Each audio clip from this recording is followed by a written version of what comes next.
Si nous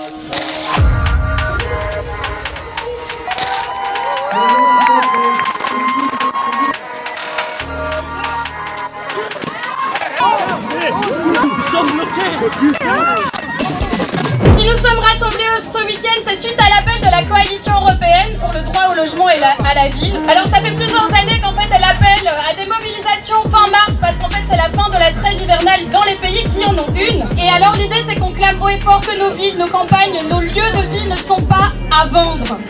En fait, c'est parce qu'il y a des gens qui voient nos besoins vitaux comme un moyen de faire des thunes qu'il y a des gens en ce moment qui dorment à la rue, qui allument pas leur chauffage et qui tombent malades et qui peuvent pas vivre dignement. Nos revendications, elles sont vraiment pas très compliquées et je vais vous les lister, elles sont 4. La première, c'est une baisse des loyers. Les loyers sont trop élevés et il faut qu'on se dise bien clairement les choses. Si on n'agit pas sur ces loyers, ils vont continuer à monter. Deuxième revendication, la fin des expulsions. Un logement pour tous et toutes, pour toutes les personnes sans abri. Les expulsions sont des actes dangereux, inhumains et dégradants qui doivent cesser.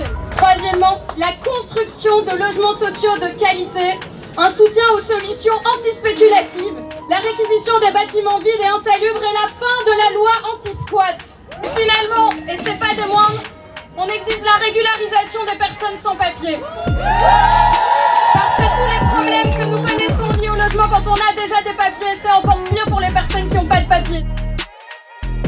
Dans le cadre de la Housing Action Day, un bâtiment, donc un ancien hôtel qui est inoccupé depuis longtemps, a été ouvert par plusieurs activistes et demandeurs d'asile pour accueillir les demandeurs d'asile qui sont actuellement à la rue alors qu'ils sont en attente d'une prise en charge par fait d'asile.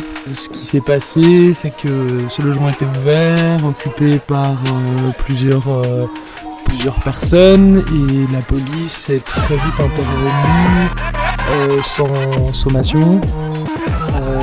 D'ailleurs sortant du fourgon en courant vers le bâtiment, et là s'est passé un drame, une catastrophe. Donc Philippe Claus a donné l'ordre directement d'une expulsion qui est donc illégale, et c'était d'une violence assez traumatisante pour les personnes qui étaient là. Il y a plusieurs personnes qui se sont pris des coups,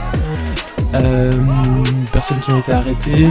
Donc il y a eu plusieurs personnes de la manifestation qui sont venues soutenir les personnes qui étaient encore face à la police, et ça a dégénéré encore plus. Du poivre, les bombes au poivre ont été utilisées, plusieurs policiers ont usé de la force en frappant, en repoussant les personnes qui étaient déjà coincées entre des voitures et des poubelles. Il y a eu une espèce de chasse à l'homme comme ça qui s'est mise en place dans les rues de Bruxelles jusqu'à la place du jeu de balle.